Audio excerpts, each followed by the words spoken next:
अस्सलाम वालेकुम everyone, welcome back to my channel. Previous videos में हमने होम्योस्टेसिस देखा था प्लांट्स में और डिफरेंट ऑर्गेनिजम्स में, इसके डिफरेंट एस्पेक्ट्स देखे थे। आज की वीडियो में हम देखेंगे होम्योस्टेसिस इन मैन। हम स्पेसिफिक ह्यूमन बींग्स में होम्योस्टेसिस देखेंगे। Humans have well developed homeostasis system, क्योंकि इतने एडवांस ऑर्गेनिजम्स हैं ह्यूमन बींग्स, उनमें जो होम्योस्टेसिस सिस्टम है वो भी वेल डेवलप्ड है। The main organs which involve in homeostasis are, यहाँ पे कुछ ऑर्गन्स के नाम दिए हुए हैं जो कि होम्योस्टेसिस मेंटेन रखने में हेल्प करते हैं। सबसे पहले है स्किन, लंग्स, दैन किडनी। ये सारे वो ऑर्गन्स हैं जो कि बॉडी में होम्योस्टेसिस मेंटेन करते हैं। अब हम वन बाय वन सारे ऑर्गन्स को देखेंगे कि वो किस तरह से होम्योस्टेसिस मेंटेन कर रहे हैं। सबसे पहले है skin. Skin is considered as the largest organ of the body. ये लाइन बिल्कुल याद कर लेनी है। Skin is the largest organ of the body, basically function as protective organ. क्योंकि ये हमारी बॉडी के एक्सटर्नली प्रेजेंट है तो ये as a protective organ act करती है। और first line of defence. First line of defence का मतलब क्या है कि कोई भी फॉरेन पार्टिकल या कोई भी पैथोजन, कोई भी वायरस, बैक्टीरिया या कोई भी इन्फेक्शियस ऑर्गेनिज्म अगर हमारी बॉडी में एंटर हो रहा है तो सबसे पहले उसे स्किन को क्रॉस करना होगा। तो स्किन कैसे एक्ट करती है? First line of defence.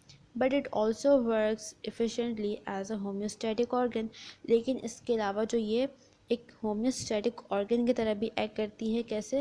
Temperature maintain करती है, इसके अलावा वाटर बैलेंस मेंटेन करती है बॉडी में, और सॉल्ट कंसंट्रेशन भी मेंटेन करती है। कैसे, वो अभी हम आगे देखेंगे। नेक्स्ट है lungs. They maintain levels of oxygen and carbon dioxide in the blood, body fluid and cells. Lungs का फंक्शन क्या है? ऑक्सीजन और कार्बन डाइऑक्साइड का लेवल मेंटेन करना ब्लड में, बॉडी फ्लूइड में और सेल्स में। ऑक्सीजन और कार्बन डाइऑक्साइड की जो मेंटेनेंस है वो मेंटेन करती है rate of respiration. For example कैसे करती है? अगर हमारी बॉडी में ऑक्सीजन की कंसंट्रेशन कम हो रही है तो रेट ऑफ रेस्पिरेशन इंक्रीज हो जाएगी। बॉडी में कार्बन डाइऑक्साइड बहुत ज़्यादा एक्यूमुलेट हो रहा है तो भी रेट ऑफ रेस्पिरेशन इंक्रीज हो जाएगी। तो इस तरह से ये मेंटेन करती है रेट ऑफ रेस्पिरेशन को और कंटिन्यूस फ्लो ऑफ एनर्जी को। Third one is kidneys. Kidneys are called filters of the body fluid. ये क्या है? फिल्टर्स है बॉडी फ्लूइड का। They maintain internal water by removing excessive water. Kidney का function क्या है? ये एज अ फिल्टर एक्ट कर रही है बॉडी फ्लूइड के लिए। इट मीन्स कि जो बॉडी फ्लूइड है वो इससे फिल्टर हो रहे हैं और ये वाटर बैलेंस बॉडी में मेंटेन कर रही है और जो एक्सेसिव वाटर है उसको रिमूव कर रही है बॉडी से। Also maintain urea, uric acid, creatinine and other waste by excreting them through urine. और क्या कर रही है कि जो वेस्ट मटेरियल बॉडी में एक्यूमुलेट हो रहे हैं, जैसे कि यूरिया है, यूरिक एसिड या फिर क्रिएटिनिन या कोई भी वेस्ट मटेरियल, उसको भी बॉडी से रिमूव कर रही है थ्रू यूरिन। यहाँ पर इन्होंने स्ट्रक्चर ऑफ ह्यूमन स्किन बताया हुआ है, ह्यूमन स्किन की एनाटमी बताई हुई है, तो इसको देखते हैं। Human skin consist of 3 layers called epidermis, dermis and hypodermis. Skin basically हमारी बॉडी की आउटर कवरिंग है जो कि 3 लेयर्स पर कंसिस्ट है, एपिडर्मिस, डर्मिस और हाइपोडर्मिस। फॉर एग्जांपल ये है डर्मिस। जब भी एपी कवर्ड है इट मीन्स अबव, तो डर्मिस के अबव जो लेयर प्रेजेंट है वो कौन सी है? एपिडर्मिस। हाइपो कवर्ड जब भी है इट मीन्स बिलो। डर्मिस के नीचे जो लेयर प्रेजेंट है स्किन की वो कौन सी है? हाइपोडर्मिस। और ये फिर डर्मिस। तो इस तरह से 3 लेयर्स हैं। The outer layer of skin is epidermis. Yes, outer layer कौन सी है? एपिडर्मिस। और जो ये एपिडर्मिस है ये है एपिथेलियल टिश्यू। जो ये डर्मिस है ये है कनेक्टिव टिश्यू। हाइपोडर्मिस है ये बेसिकली फैट की लेयर है, कनेक्टिव टिश्यू ही है। Made up of flat dead cells containing keratin protein. Flat sales, हमने एपिथेलियल टिश्यू उसकी टाइप्स पढ़ी थी क्लास 9 में, उसकी लोकेशन एग्जाम्पल के साथ। तो स्किन में कौन सी एपिथेलियम होती है? Stratified, squamous. स्क्वैमस कैसे सेल्स होते हैं? Flat sales. तो ये कौन से सेल्स हैं? Flat sales. डेड सेल्स हैं कंटेनिंग कैराटीन प्रोटीन। इनके ऊपर एक लेयर है प्रोटीन की। कौन सी प्रोटीन है? Keratin protein. इसकी वजह से, कैराटीन प्रोटीन होने की वजह से जो वाटर लॉस है ना ये प्रिवेंट होता है। This layer does not contain blood vessels. ये बात बताने की ज़रूरत नहीं है, लेकिन जो एपिथेलियल होती है हमेशा उसके पास कोई ब्लड वेसल्स नहीं होती। एपिथेलियम के पास कोई ब्लड वेसल नहीं होती, कोई नर्व सेल्स नहीं होते। एपिथेलियम टिश्यू भी सेल से मिलकर बना हुआ है, तो उन सेल्स को ऑक्सीजन भी चाहिए, न्यूट्रिशन भी चाहिए, कार्बन डाइऑक्साइड जो बन रही है उसका रिमूवल होना भी ज़रूरी है। तो ये सारी चीज़ें कहाँ से होती हैं? ये सारी चीज़ें जो डर्मिस है, कनेक्टिव टिश्यू है, वहाँ पर जो ब्लड वेसल्स प्रेजेंट है ये उसके लिए कार्बन डाइऑक्साइड वहाँ से रिमूव करती है, इसको ऑक्सीजन प्रोवाइड करती है, न्यूट्रिशन प्रोवाइड करती है।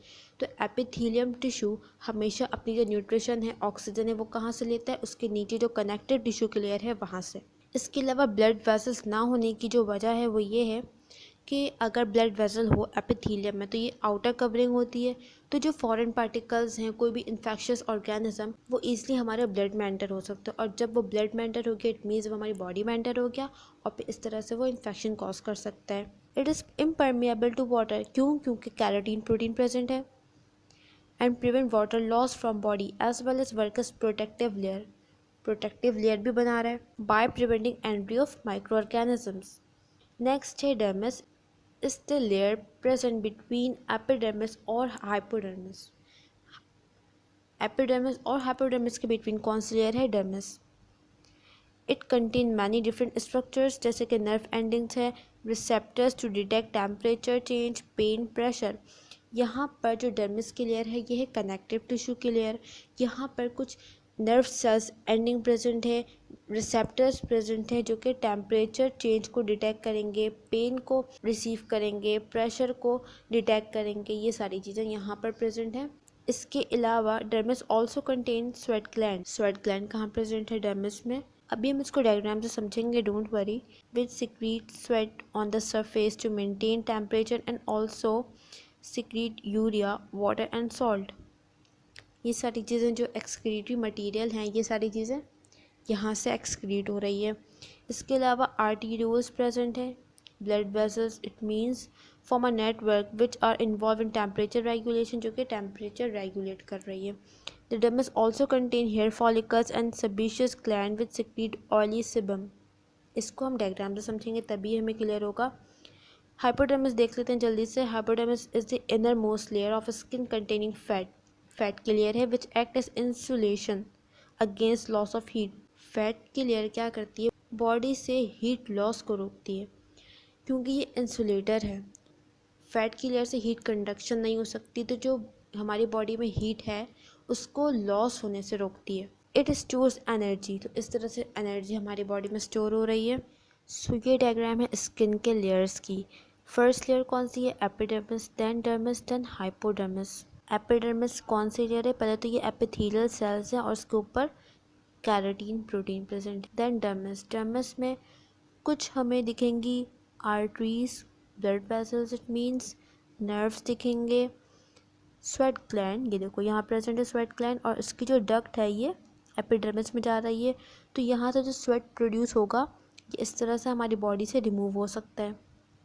इसके अलावा सेबेशियस ग्लैंड है जो कि ऑयल प्रोड्यूस करते हैं स्किन में, ये है सेबेशियस ग्लैंड।